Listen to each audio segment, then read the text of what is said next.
delighted to welcome an MP from another island, the Isle of Wight. Bob, would you like to say a few words? Of course. Well, thank you, Nige, for that very brief introduction. I'm very proud to say I'm a friend of Sri Lanka and had the opportunity, thanks to Chris and the team, of visiting Sri Lanka and seeing what a beautiful place it is. What a tragedy it was that it embarked on a 30-year civil war with bloody consequences on both sides of that civil war. But I think now it's vitally important that things move on, that actually people come together, invest in what is an opportunity for Sri Lanka to move forward, to learn the lessons of the past. And I have a simple message for the government of Sri Lanka, and that is exactly as the Prime Minister has said, that the government of Sri Lanka have questions to answer in relation to what happened during the Civil War. And I do believe, and I say this, I won't say this here, I'll not say it somewhere else, I'll say it here. The government of Sri Lanka have questions to answer, and answer them they should, so that everyone can come together and move on as one set of people.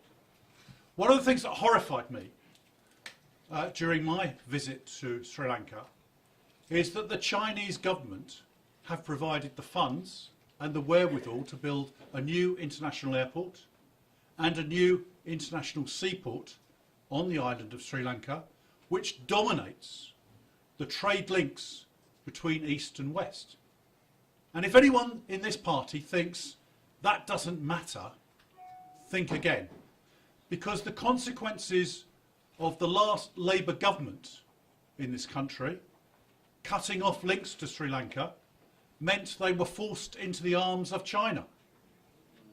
Forced into the arms of a foreign power who want to dominate the whole of the Far East.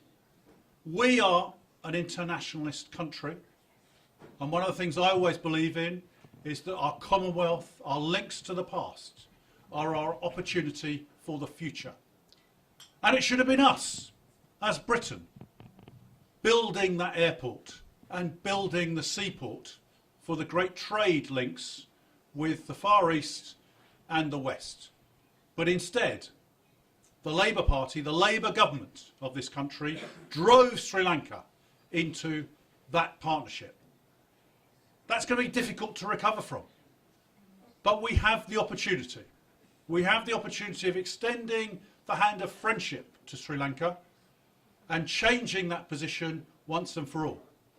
So all those of you that are friends of Sri Lanka, that believe in the future between Britain and Sri Lanka, come May 2015, there is but one choice, and that is to ensure that a Conservative majority government is elected in this country that can be true friends of Sri Lanka to develop those links for the benefit of all the people of Sri Lanka, not just a small number.